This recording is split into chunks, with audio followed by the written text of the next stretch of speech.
Nice shot. ए नैना क्या कर रही हो तुम, थोड़ा एनर्जी रखो ना। आराध्या आई लाइक इट, लेकिन गेम है ना इतना लंबा नहीं चलना चाहिए, थोड़ा थोड़ा इम्प्रूवमेंट करो। और देखो क्या है, ये बैकहैंड है ना, ये बैकहैंड को हम ये ऐसा पकड़ा हमने और ये हमने ये स्ट्रोक दिया, समझिए, ये स्ट्रोक दिया। नैना देखो तुम्हारा क्या होता है, तुम एनर्जी नहीं रखती, तुम्हें फोर्स होना चाहिए। हाँ ये जो स्ट्रोक है ना, ये इस तरह से, ये ऐसे।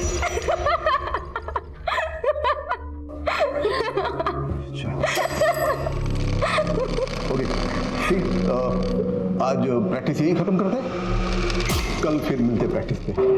चल आराध्या आज पार्टी करते हैं, जाम से जाम टकरा के मैं अपनी हार और तू अपनी जीत सेलिब्रेट करते हैं। अच्छा, जाम से जाम टकराएंगे ना तो लीवर जाम हो जाएगा, फिटनेस पर ध्यान नहीं देना तुझे। आराध्या क्या हुआ?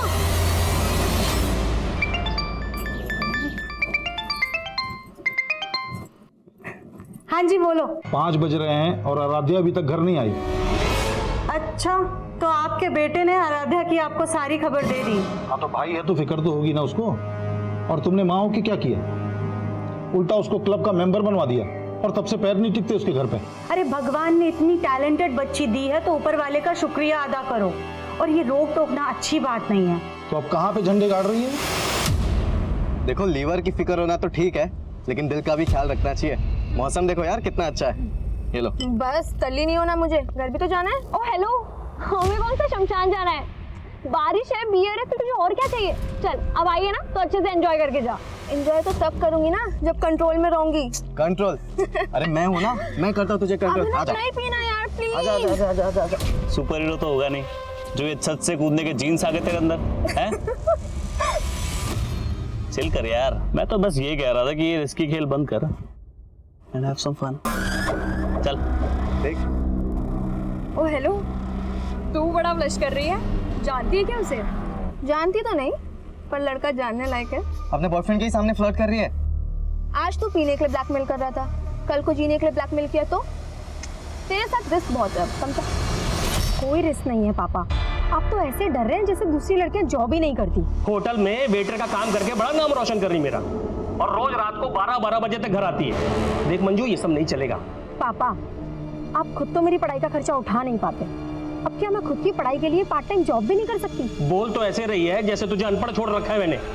बीए करवा दिया ना, अब इसके आगे ना तू पढ़ाई करेगी ना जॉब करेगी, समझी?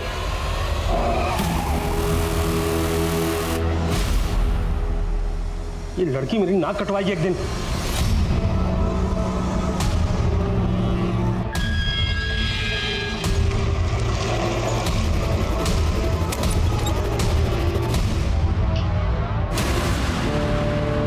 हेलो पापा, आराध्या घर पे ही है। जैसे कल रात को आपने उसकी क्लास ली थी ना, बस वैसा ही करो उसके साथ, लाइन पे आ जाएगी। अब वो चाहे कुछ भी कर ले, मुझे उस संकी से बात ही नहीं करनी है। बाय द वे, ये कहीं उस करण का जादू तो नहीं जो तूने अभिनव से तुरंत ब्रेकअप कर लिया? हाँ खींच मत यार, मुझे बस अपने गेम पे फोकस करना है। ओह चैंपियन। अच्छा सुन, आज पार्टी में तो आ रही है ना? नहीं यार, घर में पापा ने डिटेन कर रखा है और भाई मेरे पे पहरा दे रहा है, कैसे आऊंगी?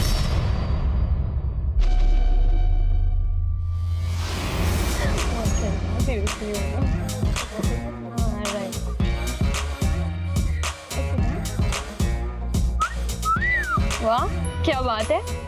भाई द वे, तू आराध्या ही है ना? क्योंकि वो तो शायद पार्टी में नहीं आने वाली थी, मम्मी ने अलाउ कर दिया। मम्मी ने किस चीज के लिए अलाउ किया? जागरण के लिए या पार्टी के लिए? तेरे कपड़े तो देख।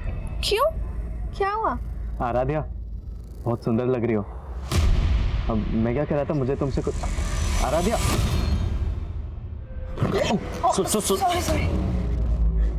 संध्या। आराध्या, संध्या पे तो हम मिले थे। Karan right? Right, sense of humour अच्छा है तुम्हारा। वैसे क्या हुआ आज, चोर पुलिस खेल रहे हो बॉयफ्रेंड गर्लफ्रेंड? अभिनव मेरा बॉयफ्रेंड नहीं है, he is just a friend. Okay.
क्या बात है बेटा?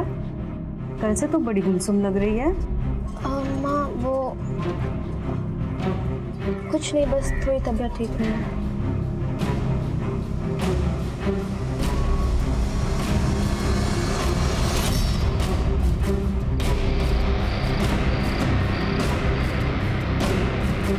ज्यादातर रेप विक्टिम्स अपनी तकलीफ अपनों से भी नहीं बता पाते, पर ऐसे मामलों में विक्टिम की मेडिकल रिपोर्ट एक इंपॉर्टेंट एविडेंस होती है और एफआईआर में की गई देरी इस एविडेंस को मिटा सकती है।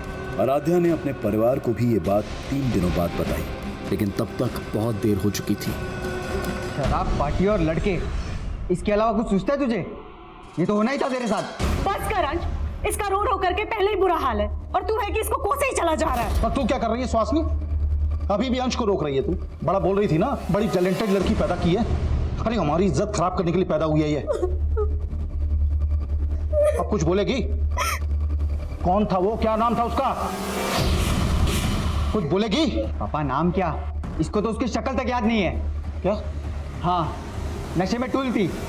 मुझे तो लगता है दारू के साथ ड्रग्स भी लेना चालू कर दिया इसने। ड्रग्स नहीं लिया था मैंने, बस थोड़ी सी बियर पी ली थी। ऐसे बोल रही जैसे बहुत महान काम किया इसने। हाँ मैंने गलती की पापा, पर उसका मतलब ये नहीं कि कोई भी मेरा रेप कर देगा। 3 दिन से इसीलिए चुप थी कि मुझे पता था आप मुझे गलत समझोगे, और जिसने गलत किया है उसे कोई भी नहीं कोस रहा है। अरे तो कोसने के लिए कोई होना चाहिए ना। अब वो जो भी है उसे पुलिस ढूंढेगी।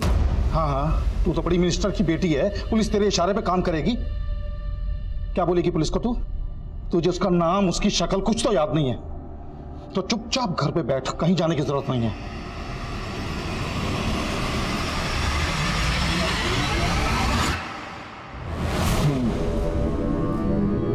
तो तुम्हारा रेप हुआ, किसने किया? पर वो कुछ याद नहीं आ रहा कौन था, पर मतलब तुम कह रही हो कि तुम्हारा रेप हुआ और तुम्हें नहीं मालूम किसने किया? सर दरअसल उस दिन ये होश में नहीं था। सर एक्चुअली उस दिन मैं एक पार्टी में गई थी और मैंने वहाँ थोड़ी सी बियर पी ली थी, पर इतना नशा मुझे पहले कभी भी नहीं हुआ था जितना उस रात को हुआ मुझे। मतलब ये सब पार्टी में हुआ? नहीं सर, पार्टी में नहीं हुआ। मुझे याद है अच्छे से कि पार्टी के बाद घर जा रही थी और मुझे बहुत तेज चक्कर आ रहे थे, बहुत सर दुख रहा था और फिर कुछ भी समझ नहीं आया था कि मेरे साथ हो क्या रहा है। और फिर अचानक से मैं वहीं पे बेहोश हो गई और जब मुझे हल्का सा होश आया और फिर अचानक पता नहीं मैं कैसे उसी रोड पे पहुंच गई जहाँ पे मैं बेहोश हुई थी।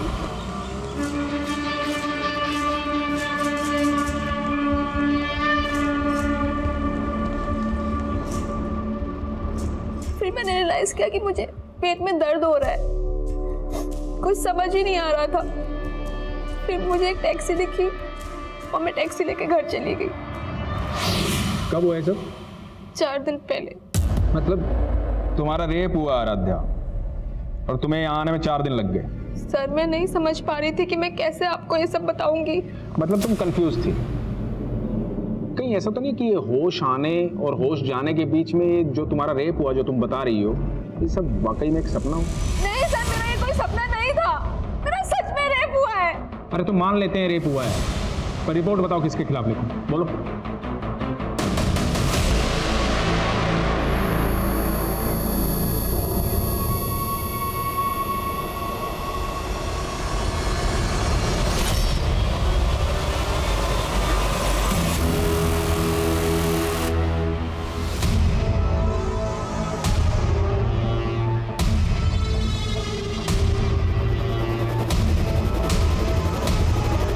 देख लिया ना पुलिस के पास जाके?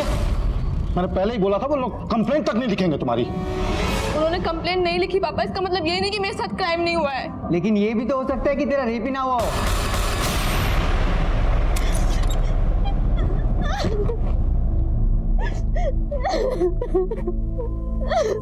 बस बस कर, चुप हो जा। अंश और तेरे पापा कुछ भी बोले, लेकिन मैं तेरी लड़ाई लड़ूंगी। लेकिन बेटा तुझे याद करना होगा कि वो कौन था। ध्यान से सोच, शायद तुझे उसकी शक्ल याद आ जाए। अच्छा ये याद कर कि तू उस दिन उस सड़क से उस कमरे तक कैसे पहुंची? तू खुद से गई थी या तुझे कोई जबरदस्ती लेकर के गया था? ओके ठीक है, बाय। आई बैठी, आ जाओ बैठ। सर जब से ये सब हुआ है तब से ये बहुत सदमे में है। मैं समझ सकता हूं बेटा, डरने की जरूरत नहीं। तुम्हारे साथ जो कुछ भी हुआ है हमें ठीक से बताओ।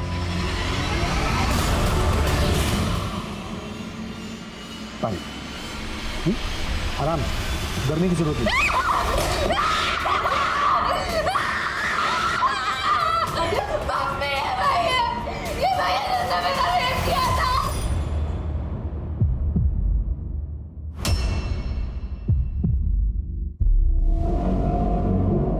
क्या बोल रही है? सॉरी सर, ये बहुत डिस्टर्ब है जब से ये सब कुछ हुआ है।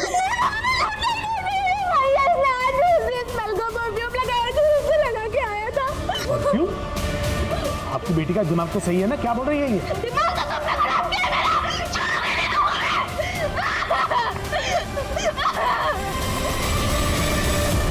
आराध्या कह रही थी कि उसे उस आदमी का चेहरा तक भी याद नहीं है जिसने उसके साथ बलात्कार किया था, और अब परफ्यूम की स्मेल की दलील देकर एक एसएसपी पर गंभीर आरोप लगा रही थी।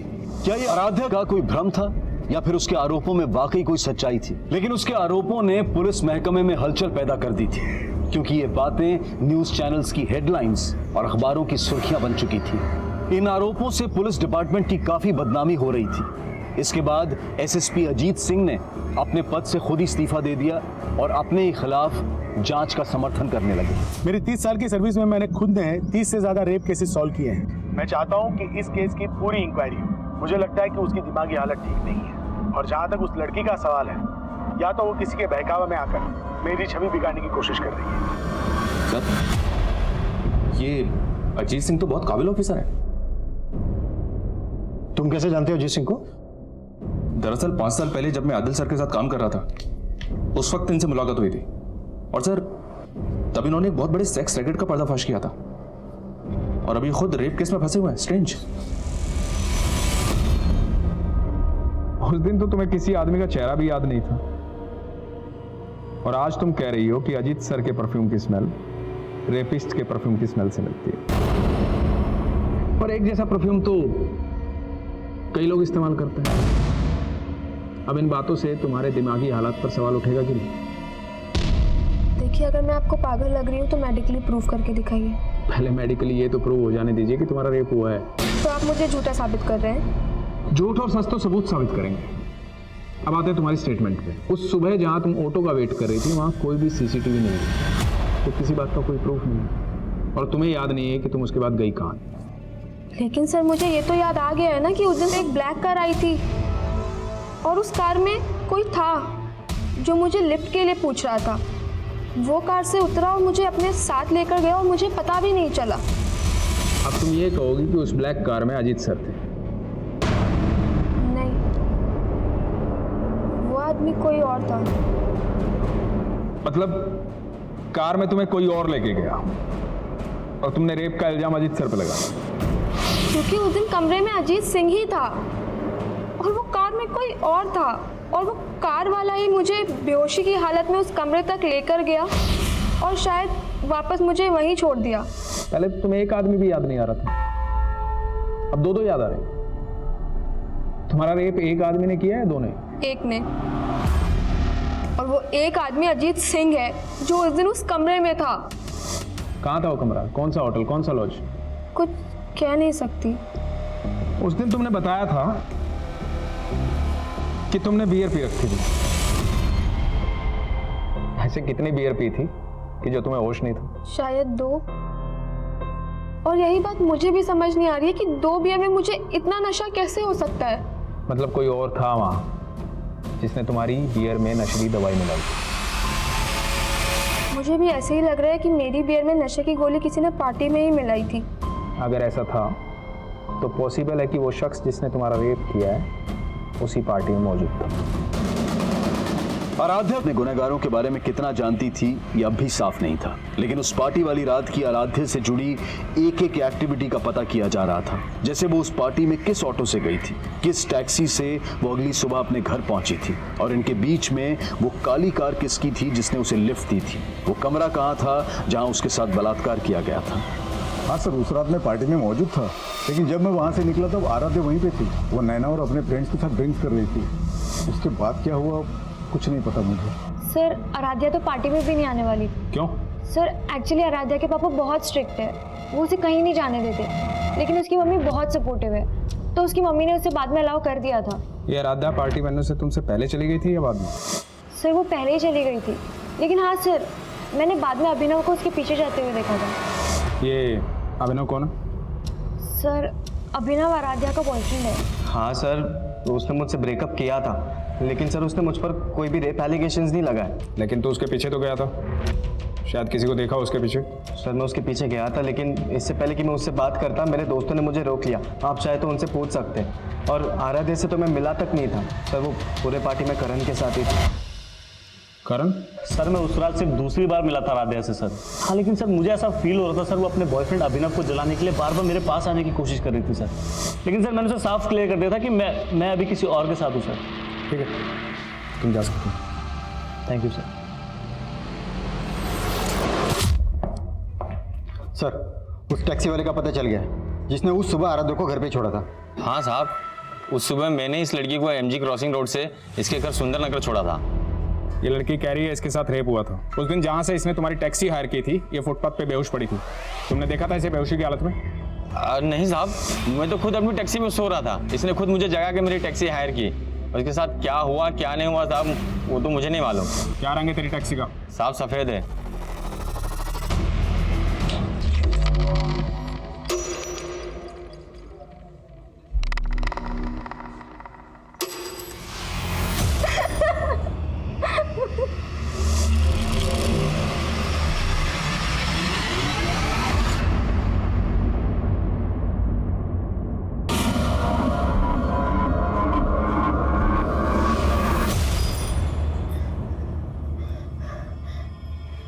याद आया मम्मी, उस घर का मेन गेट का कलर ब्लू था, जहाँ पे मुझे वो ब्लैक कार लेके गई थी।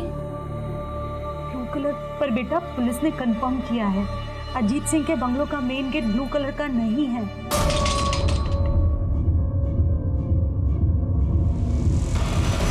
लेकिन मैंने रेप उसी ने किया है मम्मी, और जिस घर का गेट ब्लू था अजीत सिंह मौजूद था वहाँ पे। अच्छा ठीक है, तू ये याद करने की कोशिश कर कि उस ब्लैक कार में कौन आदमी था।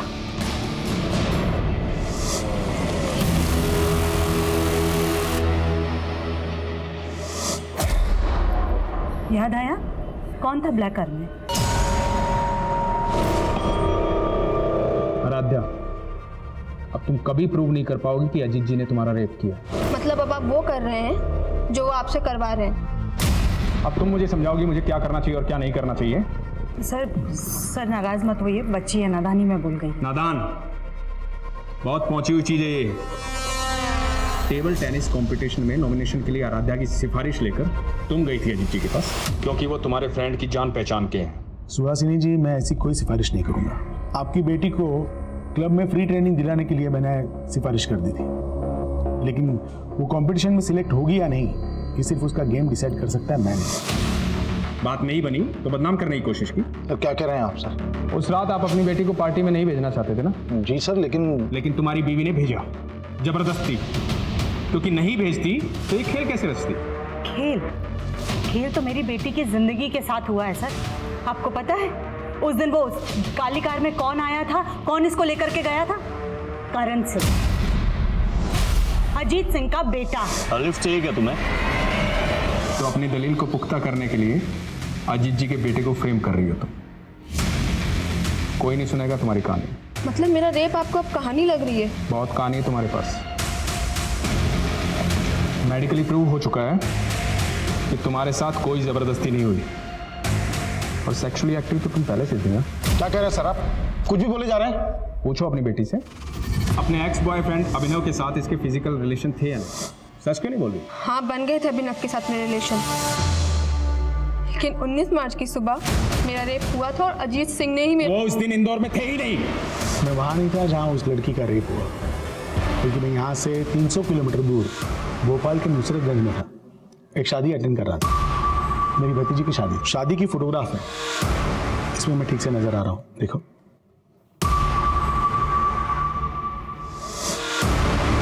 अपने एलिगेशन वापस लो, नहीं तो इस केस में उल्टे बुरी तरह फंस जाओगे।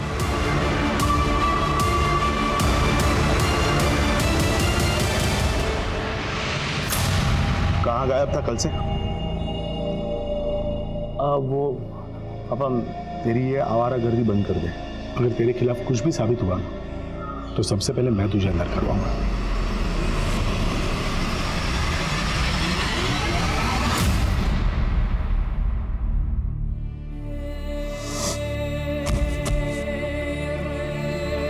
तुम लोग ओवररिएक्ट कर रहे हो। ये भी तो हो सकता है कि कोई आराध्या,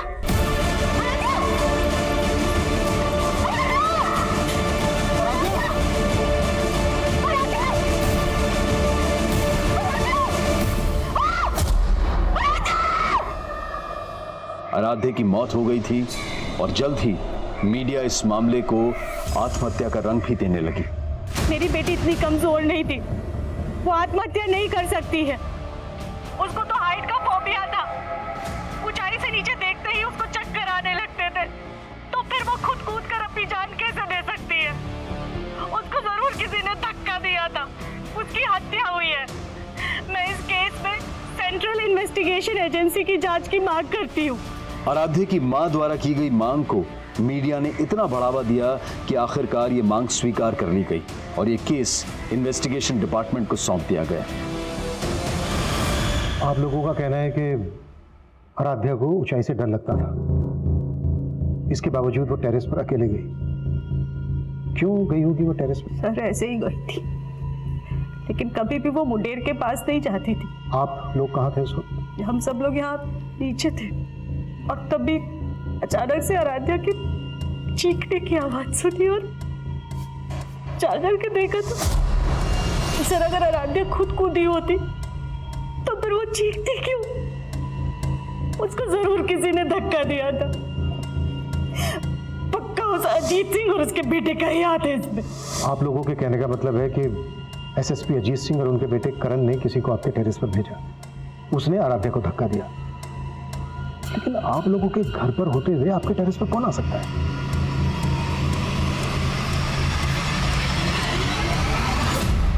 सर लड़की की लाश वहां मिली थी। अगर कोई बाहरी आदमी इस छत पे आया है तो पड़ोस की किसी छत से ही आ सकता है, क्योंकि यहाँ पे आने के लिए सीढ़ियां घर के अंदर से ही आती हैं और आस पड़ोस की किसी छत पे सीसीटीवी मिलना तो पॉसिबल नहीं है। सुमित, आसपास पता करो, वारदात के दिन कोई सस्पिशियस शख्स देखा गया था?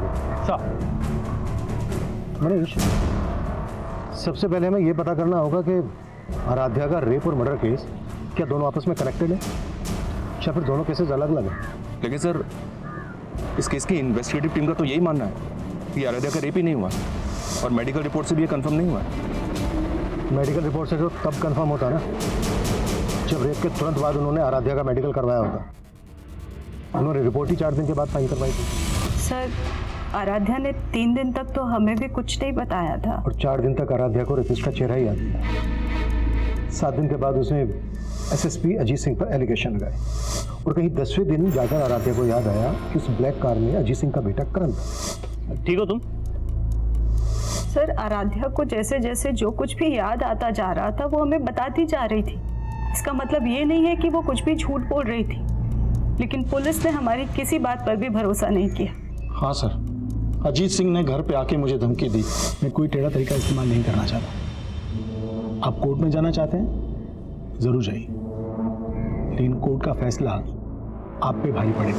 मेरे बॉस से बोल के मुझे जॉब से निकलवा दिए, उसके बाद मेरी वाइफ और बेटी के पीछे गुंडे लगवा दिए। 2 दिन में अगर कंप्लेन वापस नहीं ली ना तो अंजाम बुरा होगा, समझिए। कौन आदमी थे वो? पता नहीं, बिना नंबर प्लेट की बाइक पर आए थे और दोनों ने हेलमेट भी लगा रखा। हमने पुलिस को इस बात की जानकारी दी, लेकिन हमारी कोई सुनवाई नहीं हुई। सर आराध्या की फैमिली भले ही लगातार अजीत सिंह और उसके बेटे पर एलिगेशन लगा रही है, लेकिन अजीत की अलावा उसके खिलाफ नहीं जाती। ये देखिए सर, 19 मार्च को अजीत सिंह भोपाल में शादी में शामिल हुआ था, और ये बात सही है सर, मैंने कंफर्म किया है। और सर ये एविडेंस अजीत जी के बयान को सपोर्ट करता है।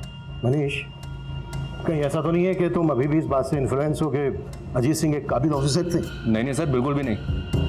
मैं सोच रहा हूँ कि अगर सच में अजीत सिंह इस केस में इन्वॉल्व है, तो अजीत सिंह जैसा काबिल ऑफिसर अगर इस तरह का कोई क्राइम करेगा तो वो इतनी सफाई से करेगा कि किसी का हाथ उसके कॉलर तक ना पहुंच पाए। हो सकता है ये जो अलीबाई के प्रूफ है ये अजीत सिंह के दाव पेच हो। लेकिन सर अगर ये कोई दाव पेच है तो अजीत सिंह 19 मार्च के इस फोटो में क्यों दिख रहे हैं? वो वेडिंग पार्टी चली होगी 18 मार्च की रात से 19 मार्च की सुबह तक, और 19 मार्च की रात को 12 साढ़े 12 बजे से लेकर सुबह 6 बजे तक आराध्या गायब थी। मनीष, ये भी तो हो सकता है उसी रात लेट नाइट अजीत सिंह भोपाल से इंदौर आ गया। लेकिन 19 तारीख की रात तक अजीत जी का फोन भोपाल में एक्टिव था, तो क्या ये भी कोई दावपेच का हिस्सा हो सकता है सर? ये दावपेच किसका है ये पता लगाने के लिए हमें सबसे पहले उस घर का पता लगाना होगा जिसके लिए आराध्या ने कहा था कि उसमें उसका रेप हुआ। आराध्या ने स्टेटमेंट दी थी कि उस घर का गेट नीले रंग का था, लेकिन पुलिस ने उस घर को ढूंढने की कोशिश ही नहीं की। लेकिन हमें ढूंढना है। Sure sir. उस ब्लैक कार की क्या अपडेट है? As per the Aaradhya's statement Ajit Singh के बेटे करण ने ब्लैक कार में ही उसको लिफ्ट दी। ठीक हो तुम? लेकिन आराध्या ने जहां से लिफ्ट ली थी उस जगह पे कोई सीसीटीवी नहीं है, और रिकॉर्ड से भी ऐसा कुछ पता नहीं चला है कि करण के पास कोई ब्लैक कलर की कार होगी। ठीक है, शुरुआत अजीत सिंह के बेटे करण से ही करते हैं। बुलाओ करण को पूछताछ के लिए। सर मैं उस रात पार्टी वेन्यू के बाहर आराध्या से मिला ही नहीं सर, और ना ही मेरे पास कोई ब्लैक कलर की कार है। सर मैं खुद शॉक्ड हूं, पहले तो उसने मेरे पापा पर एलिगेशन लगाए और अब मुझे घसीट रही थी। अब तुम ये कहोगे कि उसने तुम्हारे पापा पर एलिगेशन इसलिए लगाए थे क्योंकि तुम्हारे पापा ने टेबल टेनिस कंपटीशन के लिए उसकी सिफारिश नहीं की थी। ऐसा पापा को लगता है, हो सकता है वजह कुछ और हो। क्या वजह हो? ऐसा कहना नहीं चाहिए लड़की के बारे में, पर वो मुझसे अट्रैक्टेड थी सर, वो फिजिकल होना चाहती थी मेरे साथ।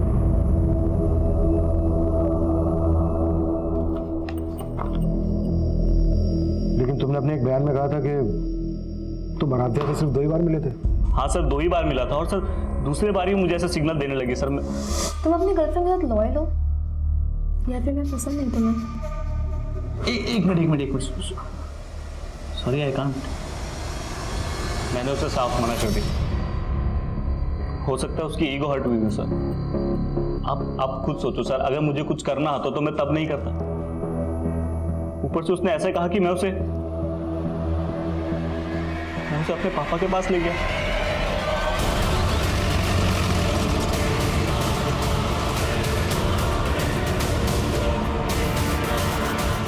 अजीत सिंह और उसका बेटा करण सिंह भले इस केस के प्राइम सस्पेक्ट थे, लेकिन इस केस में अभी बहुत कुछ था जो सामने नहीं आया था। जैसे कि आराध्या की मौत के पीछे का राज क्या था, वो नीले गेट वाला घर अगर था तो कहां था, वो काली गाड़ी अगर करण की नहीं थी तो किसकी थी, और उस रात पार्टी में मौजूद लोगों से भी इन्वेस्टिगेटिंग डिपार्टमेंट अपने तरीके से पूछताछ कर रही थी। और उस टैक्सी वाले को भी फिर से तलब किया गया जिसने आराध्या को रेप के बाद उसे उसके घर छोड़ा था। हाँ साहब मैं मानता हूँ, उस सुबह मैं MG रोड क्रॉसिंग पे था, लेकिन मैं अपनी टैक्सी में सो रहा था और मैंने उस लड़की को तब देखा जब वो मेरी टैक्सी हायर करने आई। उस वक्त हालत कैसी थी उसकी? हालत तो ठीक नहीं थी साहब, वो बहुत ज़्यादा डरी हुई लग रही थी।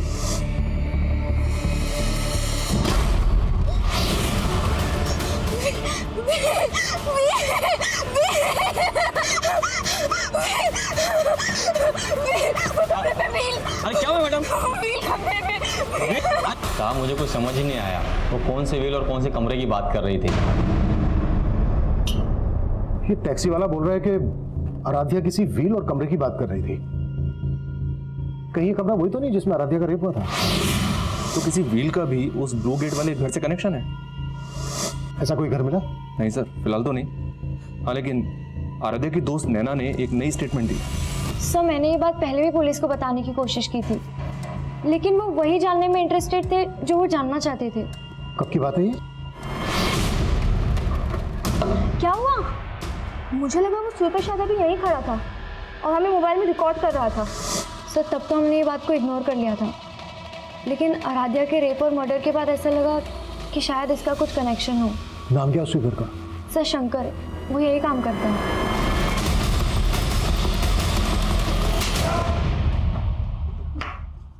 मैंने क्या किया सर? शंकर ने स्टेटमेंट दिया तेरे खिलाफ। स्टेटमेंट? कैसा स्टेटमेंट? कि सफाई के बहाने शंकर को तूने गर्ल्स लॉकर रूम के पास भेजा। पैसे दिए थे तूने शंकर को आराध्या का वीडियो निकालने के लिए। नहीं, शंकर झूठ बोले। शंकर झूठ बोले। कैसा वीडियो? वही वीडियो जो उसने तुझे भी सेंड किया था। उसकी मैसेज हिस्ट्री निकाली हमने और तेरी हिस्ट्री भी निकाली। इससे पहले भी कई लड़कियों ने कंप्लेन की थी ना तेरे खिलाफ। यकीन कीजिए सर, मैंने कुछ नहीं किया। आराध्या को लेकर तेरी बुरी नियत थी ना? मैंने शंकर को पैसे दिए थे वीडियो रिकॉर्ड करने के लिए, लेकिन आराध्या के साथ मैंने कोई गलत काम नहीं किया सर। इसी वीडियो के बल पे तू ब्लैकमेल कर रहा था ना आराध्या को? तू नहीं रेप किया ना आराध्या का? तेरे ही कहने पर आराध्या एसएसपी अजीत सिंह और उसके बेटे करण पर एलिगेशन लगा रही थी ना? नहीं सर, मैंने ऐसा कुछ नहीं किया सर। मैंने नहीं किया। ऐसा नहीं किया सर, ये सुधाकर तो वहीं का वहीं अटका हुआ है। करण और अजीत से भी इसके ऐसे किसी इशू का पता नहीं चला है जिससे लगे कि सुधाकर की ब्लैकमेलिंग की वजह से आराध्या करण और अजीत पे एलिगेशंस लगा रही थी। मनीष, ये सिर्फ मेरी थ्योरी है। इसका मतलब ये नहीं है कि अजीत सिंह और उनके बेटे करण को मैं शक के दायरे से बाहर कर रहा हूं। सर, एक थ्योरी मेरी भी है। अगर हम लोग ये मान लें कि आराध्या की संदिग्ध मौत और उसका रेप केस दोनों अलग अलग हैं, तो हम आराध्या की फैमिली को क्लीन चिट नहीं दे सकते। आराध्या का भाई और फादर तो चाहते ही नहीं थे कि आराध्या केस फाइल करे। वो तो आराध्या ने फोर्स किया तो अंत में जाकर केस फाइल हुआ। और शायद इसीलिए आराध्या को छत से गिराकर मार दिया गया। सिर्फ इस थ्योरी के बेसिस पे हम इनको इंट्रोगेट नहीं कर सकते। देखो कुछ मिलता है क्या इनके खिलाफ?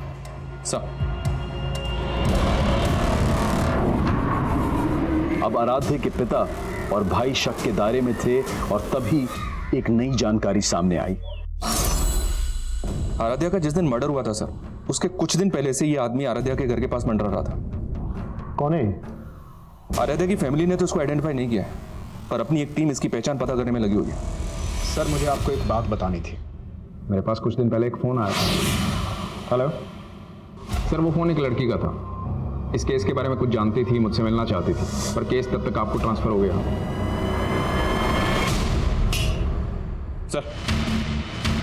सर, पीआई राजेश मौर्य ने जिस लड़के का नंबर दिया था, वो नंबर किसी मंजू नाम की लड़की का था। लेकिन कुछ दिन पहले मंजू की एक रोड एक्सीडेंट में मौत हो गई। जी हाँ सर, और चौंकाने वाली बात यह है कि राजेश का ऐसा मानना था कि वो लड़की उन लोगों को जानती थी जिनके प्रेशर में आराध्या ने अजीत पर रेप केस लगाए थे। अगर इंस्पेक्टर राजेश को ये बात पहले से पता थी तो उसने ये बात हमें बताने में इतना टाइम क्यों लगा दिया? Manju hit and run case Narendra Nagar थाने में आया था, और जिस टेम्पो से मंजू का एक्सीडेंट हुआ था, उस टेम्पो का भी अभी तक पता नहीं लगा पाए ये लोग। और सर, वो लोग ऐसा मान रहे हैं कि मंजू जानबूझ के टेम्पो के आगे आई, क्योंकि मंजू के फादर ने स्टेटमेंट दिया था कि मंजू ने पहले भी सुसाइड करने की कोशिश की थी। मंजू के फादर से मिलना पड़ेगा।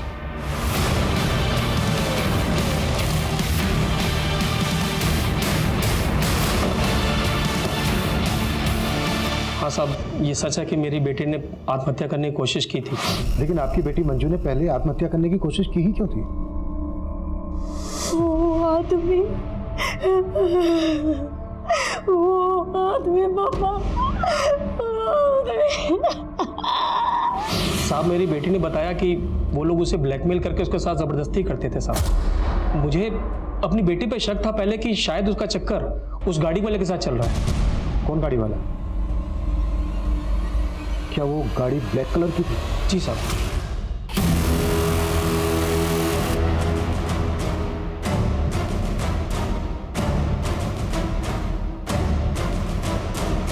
फिर साहब, मैंने उस कार का पीछा किया जिस कार में मेरी बेटी थी, और वो कार एक कोठी में घुस गई।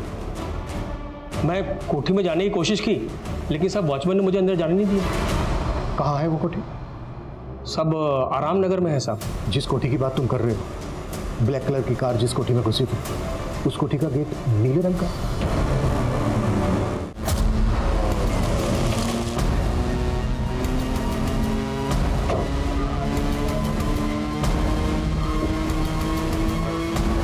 कलर चेंज कर दिया। कौन है भाई? अरे गाड़ी में डालो इसको। अरे साहब, मैंने क्या किया साहब?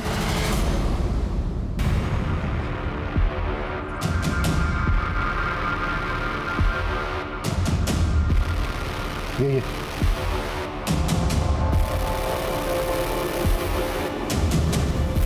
साहब मुझे कुछ समझ ही नहीं आया, वो कौन से व्हील और कौन से कमरे की बात कर रही थी।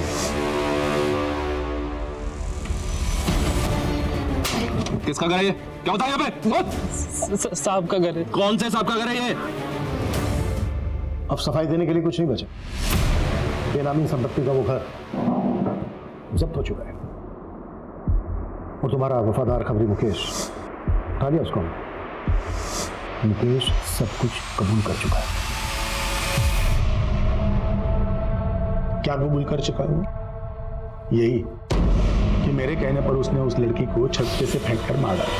हाँ, मैंने करवाया उस लड़की का मर्डर क्योंकि उस लड़की ने मेरा जीना हराम कर दिया था। मेरा 30 साल का बेदाग करियर खाक में मिला दिया था। लेकिन इससे ये कहाँ साबित होता है कि मैंने उस लड़की का रेप किया? अजीत सिंह एक बहुत ही पावरफुल और पहुंच वाला ऑफिसर था, इसलिए आईडी के लिए यह बेहद जरूरी था कि वो उसके खिलाफ पुख्ता सबूत जुटाए। आईडी की टीम ने क्राइम सीन की फोरेंसिक जांच करवाई और वहां उन्हें आराध्या, अजीत और कुसुम तीनों के ही डीएनए के ट्रेसेस मिले और उस प्रॉपर्टी की डिटेल से यह भी पता चल गया कि वो बंगलो अजीत सिंह की ही एक बेनामी संपत्ति थी। तुम मुंह खोलेगा या फिर मैं मेरे तरीके से मुंह खुलवाऊं तरह से? गर्मी मत दिखाओ जिंदल, गर्मी अच्छे अच्छे को खा जाती है, मुझे भी खा गई। औदा मिलते ही अंदर की सारी बुरी आदतें उबाल मारने लगती हैं। मुझे लड़की की आदत थी और मेरे बेटे को ड्रग्स की। मैंने कई बार कोशिश की कि उसकी ये आदत मैं छुड़वाऊं, लेकिन बाद में हम दोनों ने संधि कर ली। मैं उसकी आदतें पूरी करता था और वो मेरी जरूरत है। सर मंजू, मैंने उससे दोस्ती करी, उसे लगा मैं उससे प्यार करता हूँ, लेकिन मैं उसे अपने पापा के पास ले गया था। मंजू कमजोर थी, उसे मजबूर करना बहुत मुश्किल नहीं था, लेकिन आराध्या नखरीली क्रीम थी। करण को उसके लिए बहुत पापड़ बेलने पड़े। सर वो पार्टी में आराध्या के बियर में मैंने ही नशे की गोली मिलाई थी सर। पार्टी के बाद जब आराध्या घर को निकली तो मैं उसके पीछे गया। मैंने देखा सर वो ऑलमोस्ट बेहोश सी पड़ी थी रास्ते में।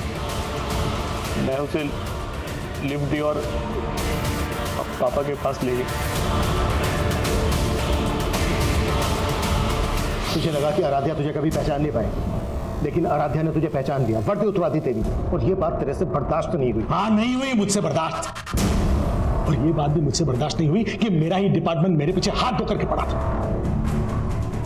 और खबरी मुकेश मेरा पुराना वफादार, और उसने मेरे कहने पर आराध्या को खत्म कर दिया। मंजू को भी तूने मरवाया ना? मंजू सर पे चढ़ने लगी थी। आराध्या की हिम्मत देखकर उसे भी हिम्मत आने लगी थी। उसने इंस्पेक्टर राजेश को फोन कर दिया। हेलो, ये बात मुझे पता चल गई और मौका देखते ही मैंने उसे भी। पुलिस रक्षक होती है, भक्षक नहीं, और एक बाप अपनी औलाद को सही रास्ते पर लाता है, गलत रास्ते पर नहीं। तूने अपने बेटे को अपने निजी स्वार्थ के लिए गलत रास्ते पर लाया।